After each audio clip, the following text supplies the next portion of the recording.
Major Roy Joseph അവറുകളാണ് ഇന്ന് ഈ വിവാഹം അതിൻ്റെ കാർമ്മികത്വം നടത്തുന്നത്.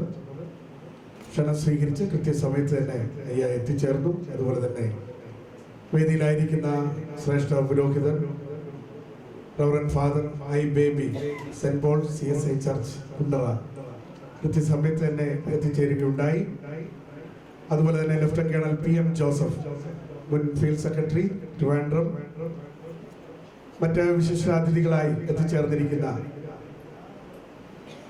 ഷറിന്റെയും അതുപോലെ റീമയുടെയും ഇരുഭവനങ്ങളിൽ നിന്ന് കടന്നു വന്നിരിക്കുന്ന മാതാപിതാക്കന്മാർ, സ്നേഹിതർ, സുഹൃത്തുക്കൾ, സഹോദരങ്ങൾ, ഈ ദേവാലയത്തിലായിരിക്കുന്ന എല്ലാവരെയും കർത്താവായ യേശുക്രിസ്തുവിന്റെ നാമത്തിൽ ഞാൻ ഈ വിവാഹ ശുശ്രൂഷയിലേക്ക് ആത്മാർത്ഥമായിട്ട് സ്വാഗതം ചെയ്യുന്നു. എല്ലാവരെയും ദൈവം ധാരാളമായിട്ട് അനുഗ്രഹിക്കുമാറാകട്ടെ. ഇപ്പോഴും സ്നേഹവും ബഹുമാനമുള്ള പാസ്റ്റർ മാമച്ചൻ ആമുഖമായിട്ട് ചില വാക്കുകൾ പറയുകയും കടന്നു വന്നിരിക്കുന്ന എല്ലാവരെയും സ്വാഗതം ചെയ്യുവാനായിട്ട് മാമച്ചനെ വേദിയിലേക്ക് ക്ഷണിക്കുന്നു. പരിശുദ്ധ നാമം വാഴ്ത്തപ്പെടുമാറാകട്ടെ. വേദിയിലായിരിക്കുന്ന വൈദിക ശ്രേഷ്ഠരെ, മാന്യ സദസ്സിന് കർത്താവായ യേശുക്രിസ്തുവിന്റെ നാമത്തിൽ എൻ്റെ സ്നേഹ വന്ദനം അറിയിക്കുന്നു. തേവലപ്പുറത്ത് ചരുവിൽ പുത്തൻ വീട്ടിൽ ശ്രീമാൻ ശ്രീമതി മണിയൻ സൂസമ്മ ദമ്പതികളുടെ മകൻ ഷെറിൻ പീറ്ററും, കരിപ്പുറം ബേബി ഭവനത്തിൽ ശ്രീമാൻ ശ്രീമതി ദേവപ്രസാദ് മിനി പ്രസാദ് ദമ്പതികളുടെ മകൾ റീമ പ്രസാദമുള്ള വിവാഹം കാലേക്കൂട്ടി ദൈവനാമത്തിൽ തീരുമാനിച്ച് ഉറപ്പിച്ച നിശ്ചയിച്ച പ്രകാരം ഇന്ന് ഈ സുദിനം നമുക്ക് സമാഗതമായി. അതിൽ ദൈവത്തെ അതിയായി സ്തുതിക്കുന്നു. ഇന്ന് ഇവിടെ നടക്കുന്ന ഈ വിവാഹ ശുശ്രൂഷയിലേക്ക്, ഈ ശുശ്രൂഷയ്ക്ക് മുഖ്യ കാർമ്മികത്വം വഹിക്കുന്ന കർത്താവിൻ്റെ ശ്രേഷ്ഠദാസൻ, മറ്റ് പ്രിയപ്പെട്ടവർക്കും വധുവിൻ്റെ ഭാഗത്തു നിന്ന് കടന്നു വന്ന എല്ലാവർക്കും, പ്രത്യേകിച്ച് ഈ വിവാഹ ശുശ്രൂഷയുടെ അനുഗ്രഹീതമായ സഹകരണത്തിലേക്ക് കടന്നു വന്ന എല്ലാ ബന്ധുമിത്രാദികളെയും ഈ വിവാഹ ശുശ്രൂഷയിലേക്ക് സ്വാഗതം ചെയ്തുകൊള്ളുന്നു.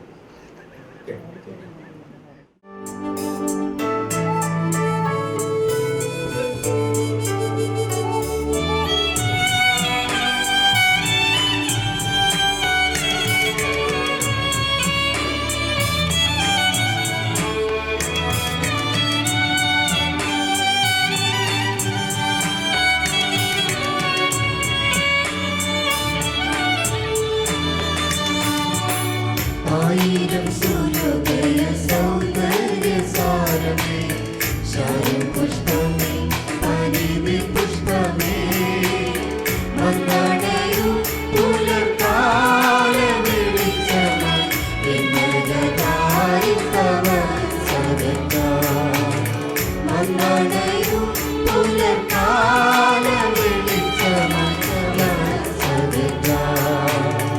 ആയിരം സൂര്യോദയ സൗന്ദര്യ സാരമേ, ശാരം പുഷ്പമേ, പരിമി പുഷ്പമേ, മന്ദാടയും പുലർക്കാല വെളിച്ചമായി എന്നതാരിത്തമ സദക്കാ, മന്ദാടയും പുലർക്കാല വെളിച്ചമായി എന്നതാരിത്തമ സദക്കാ.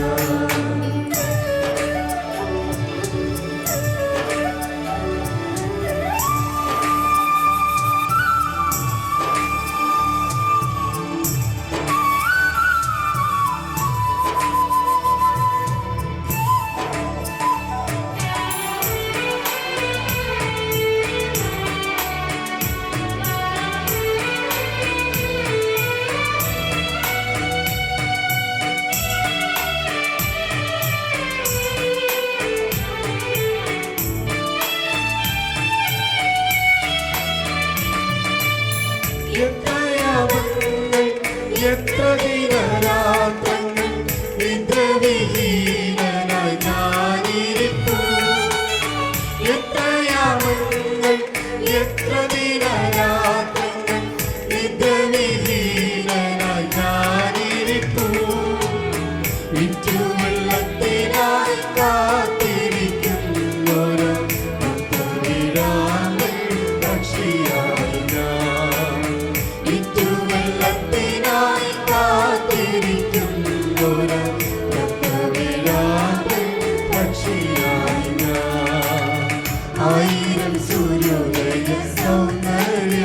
സാരമേ സാരം പുഷ്പമേ പരിനി പുഷ്പമേ വന്നണയു പുലർക്കാല വെളിച്ചമായി എന്നകമായി കമസകത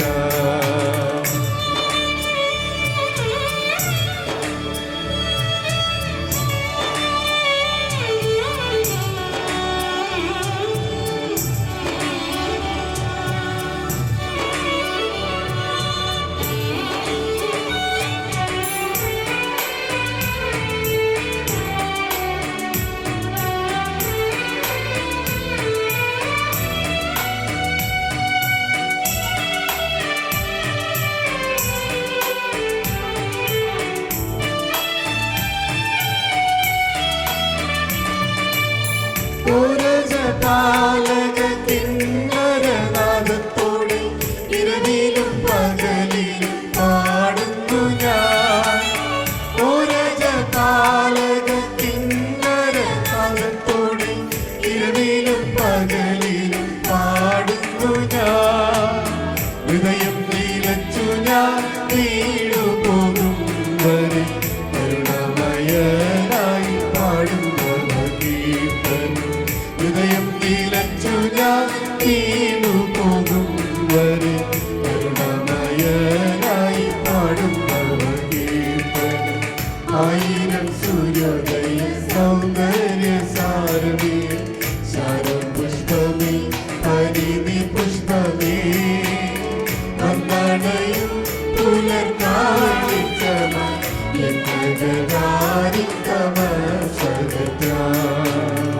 ആയിരം സൂര്യോദയ സൗന്ദര്യ സാരമേ സാരം പുഷ്പമേ പരിനി പുഷ്പമേ വന്ദനയും പുലർക്കാല വെളിച്ചമായി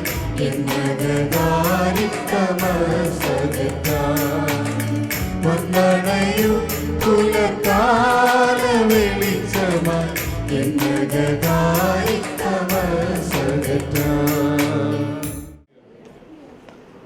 അനുഗ്രഹീതമായിരിക്കുന്ന ഈ പകൽക്കാലത്തിനായിട്ട് ദൈവത്തിന്റെ നന്ദിയോടുകൂടെ സ്തോത്രം ചെയ്യുന്നു.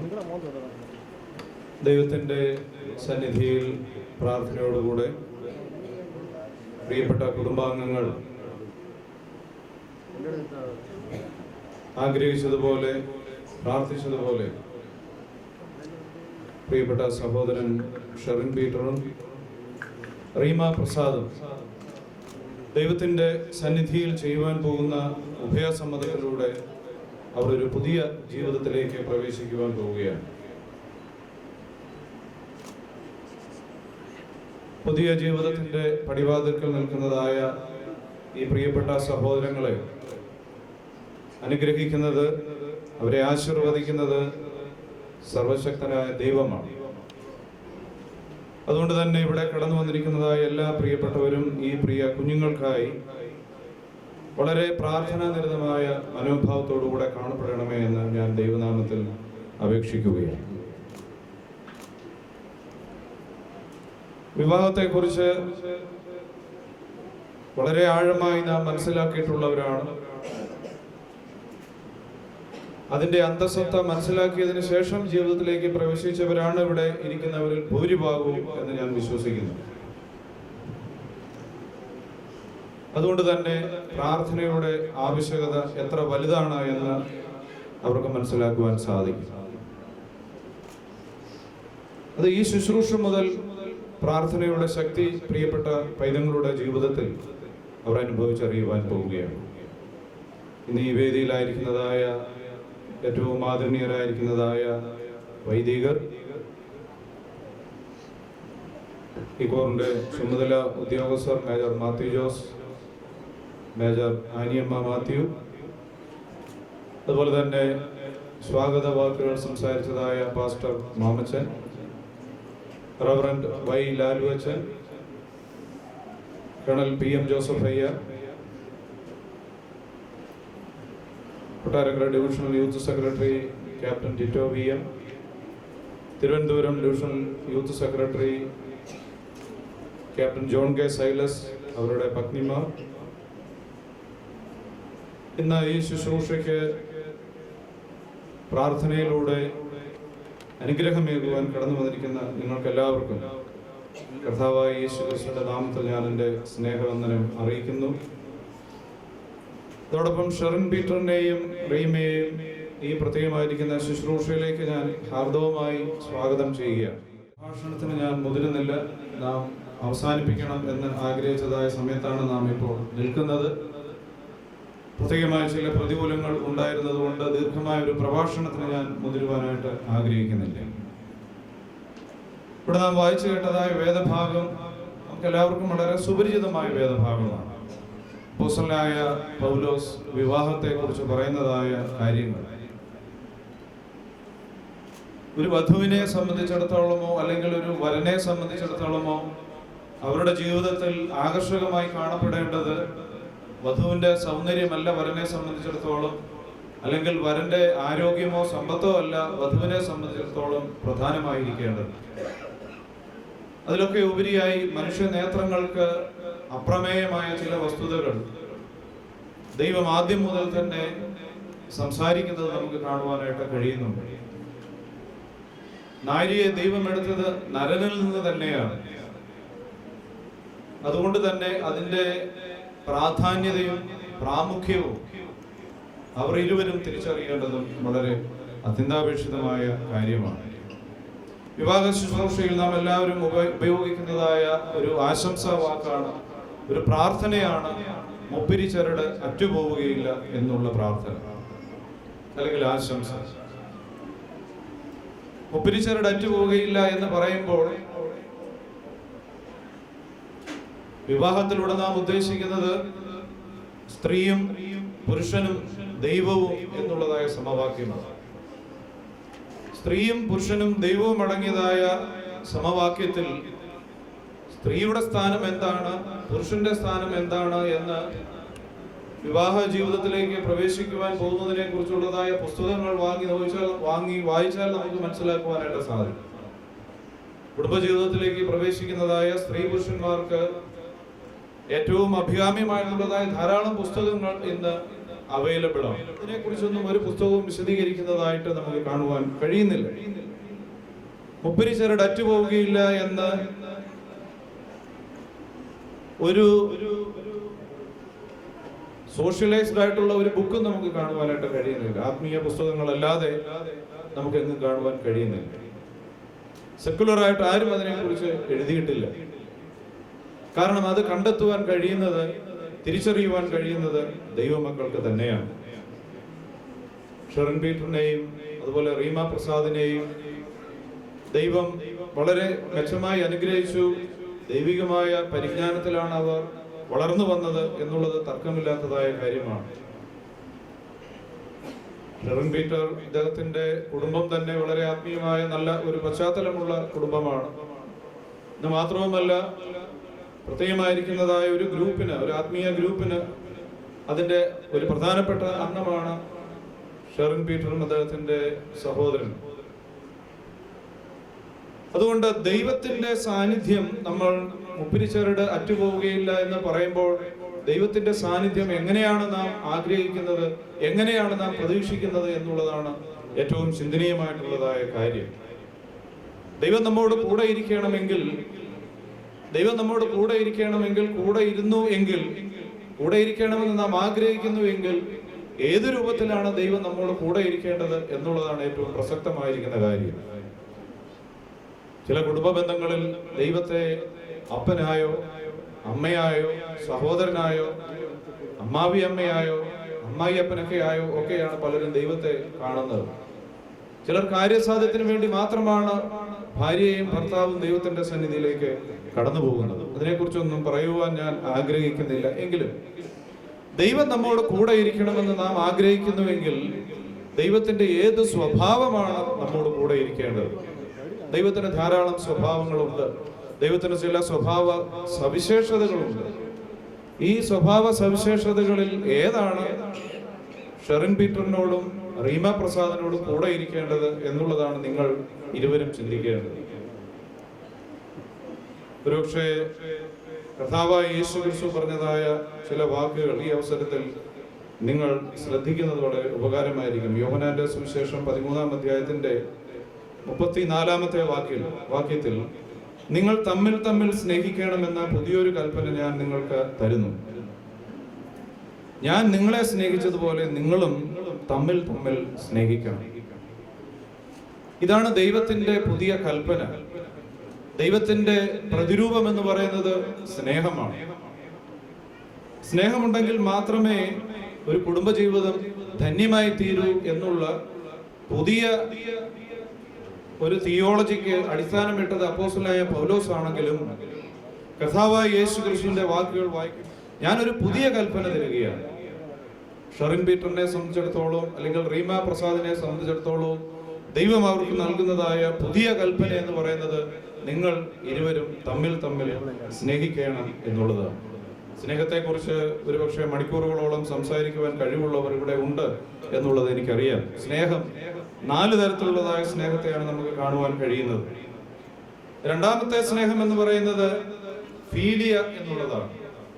അതായത് ഒരു കുടുംബത്തിൽ നിലനിൽക്കുന്നതായ സ്നേഹമാണ്. ഒരു ഭാര്യയും ഭർത്താവും തമ്മിൽ നിലനിൽക്കുന്ന സാധാരണമായിരിക്കുന്നതായ സ്നേഹമാണ് അത്. സ്റ്റോർജ് എന്ന് പറയുന്നതായ മറ്റൊരു സ്നേഹമുണ്ട്. അത് സാഹോദര്യ സ്നേഹമാണ്. എല്ലാവരോടും, അത് പുരുഷനായാലും സ്ത്രീയായാലും എല്ലാവരോടും സഹോദരങ്ങളോടെന്ന പോലെ പെരുമാറുക. ഈ 3 സ്നേഹത്തിന്റെ ഭാവങ്ങളും ഒരുപക്ഷെ മനുഷ്യർക്ക് വളരെ എളുപ്പത്തിൽ അവരുടെ ജീവിതത്തിൽ ചെയ്തെടുക്കുവാനായിട്ട് സാധിക്കും. എന്നാൽ ഏറ്റവും പ്രധാനമായ സ്നേഹം അഗപ്പയാണ്. സാക്രിഫിഷ്യൽ ലവ് ആണ്. അഗാപ്പെ എന്ന് പറയുന്നത് ഒരിക്കലും ഫാമിലി ലവ് അല്ല. അഗാപ്പെ എന്ന് പറയുന്നത് ഒരിക്കലും റൊമാൻറ്റിക് ലവ് അല്ല. അഗാപ്പെ എന്ന് പറയുന്നത് ഒരിക്കലും ബ്രദർലി ലവ് അല്ല, അല്ലെങ്കിൽ സിസ്റ്റർലി ലവ് അല്ല. അത് സാക്രിഫിഷ്യൽ ആയിട്ടുള്ളതായ സ്നേഹമാണ്. 1 കൊരിന്ത്യർ 13-ാം അധ്യായത്തിന്റെ 4-ാമത്തെ വാക്യത്തിൽ സ്നേഹം എന്താണ് എന്ന് അപ്പോസ്തലനായ പൗലോസ് പറയുന്നു. സ്നേഹം ദീർഘമായി ക്ഷമിക്കുകയും ദയ കാണിക്കുകയും ചെയ്യുന്നു. ഒരുപക്ഷെ ഒരു കുടുംബ ജീവിതത്തിൽ സ്നേഹം എന്തല്ല എന്നുകൂടി അദ്ദേഹം പറയുകയാണ്. ഒരു ഭാര്യയോ ഭർത്താവോ അവരുടെ ജീവിതത്തിൽ സ്നേഹം എന്തല്ല എന്നുകൂടി അറിഞ്ഞിരിക്കണം. സ്നേഹം സ്പർദ്ധിക്കുന്നില്ല. സ്പർദ്ധിക്കുന്നത് സ്നേഹമല്ല, അല്ലെങ്കിൽ സ്നേഹമുള്ള ആളിന് സ്പർദ്ധിക്കുവാൻ സാധ്യമല്ല. അയാൾക്കൊരിക്കലും അരഗന്റായിരിക്കുവാൻ സാധ്യമല്ല. തുടർന്ന് അദ്ദേഹം പറയുന്നു, സ്നേഹം നിഗളിക്കുന്നില്ല. നിഗളിക്കുന്നതല്ല സ്നേഹം.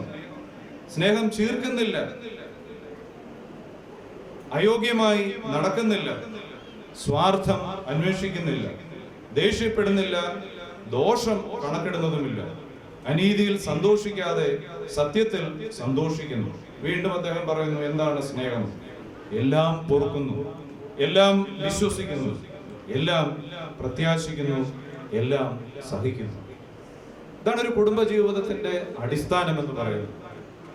അപ്പോൾ ഒരു കുടുംബ ജീവിതത്തിലേക്ക് പ്രവേശിക്കുന്നതായ പുരുഷനും സ്ത്രീയും അറിയേണ്ടത്, കർത്താവ് നമ്മെ സ്നേഹിച്ചു, സഭയെ സ്നേഹിച്ചു, ആ സ്നേഹമാണ് നമ്മിൽ ഉണ്ടാവേണ്ടത് എന്ന് പറയുമ്പോൾ എന്തൊക്കെയാണ് സ്നേഹം എന്ന് പറയുന്നത്, എന്തൊക്കെയല്ല സ്നേഹം എന്നുള്ളത് കൂടെ തിരിച്ചറിയേണ്ടതാണ്. ദൈവകൃപയാൽ ഈ പ്രിയപ്പെട്ട കുഞ്ഞുങ്ങൾ ഇരുവർക്കും അത് മനസ്സിലാക്കുവാൻ കഴിവുള്ളവരാണ്, അത് തിരിച്ചറിഞ്ഞിട്ടുള്ളവരാണ് എന്ന് തന്നെ ഞാൻ മനസ്സിലാക്കുകയാണ്. അതുകൊണ്ട് ദീർഘമായിരിക്കുന്ന ഒരു ഉപദേശത്തിന്റെ ആവശ്യകത ഇല്ല എന്ന് തന്നെ ഞാൻ മനസ്സിലാക്കുന്നു. അപ്പോസ്തലനായ പൗലോസ് വീണ്ടും അദ്ദേഹം തുടർന്ന് പറയുന്നത് 10-ാമത്തെ വാക്യത്തിൽ, പൂർണ്ണമായത് വരുമ്പോഴോ അംശമായത് നീങ്ങിപ്പോകും. സ്നേഹമാണ് ഏറ്റവും പൂർണ്ണമായിട്ടുള്ളത്. സ്ത്രീയുടെ സൗന്ദര്യമല്ല പുരുഷനെ ആകർഷിക്കേണ്ടത്, അല്ലെങ്കിൽ പുരുഷന്റെ ആരോഗ്യമോ സമ്പത്തോ അല്ല സ്ത്രീയെ ആകർഷിക്കേണ്ടത്. അദ്ദേഹം പറയുന്നത് പൂർണ്ണമായിട്ടുള്ളത് സ്നേഹമാണ്. സ്നേഹം വരുമ്പോൾ മറ്റെല്ലാം മാറിപ്പോകും. അപ്രകാരമുള്ളതായ ശ്രേഷ്ഠകരമായിരിക്കുന്നതായ അനുഭവം അവരുടെ ജീവിതത്തിൽ ഉണ്ടാകണമെന്നാണ് ഞാൻ പ്രാർത്ഥിക്കുന്നത്, ഞാൻ ആഗ്രഹിക്കുന്നത്. എഫേസ്യർക്കെഴുത ലേഖനത്തിൽ നാം ഇവിടെ വായിക്കുകയുണ്ടായി, ക്രിസ്തുവും സഭയെ സ്നേഹിച്ചതുപോലെ നിങ്ങളും തമ്മിൽ തമ്മിൽ സ്നേഹിപ്പിക്കും. കർത്താവ് സഭയെ സ്നേഹിച്ചതുപോലെ നിങ്ങളും തമ്മിൽ തമ്മിൽ സ്നേഹിപ്പിക്കും. നാം നേരത്തെ കണ്ടതായ അഗാപ്പെ സ്നേഹം അത് തന്നെയാണ് യോഹന്നാന്റെ സുവിശേഷം 15-ാം അധ്യായത്തിന്റെ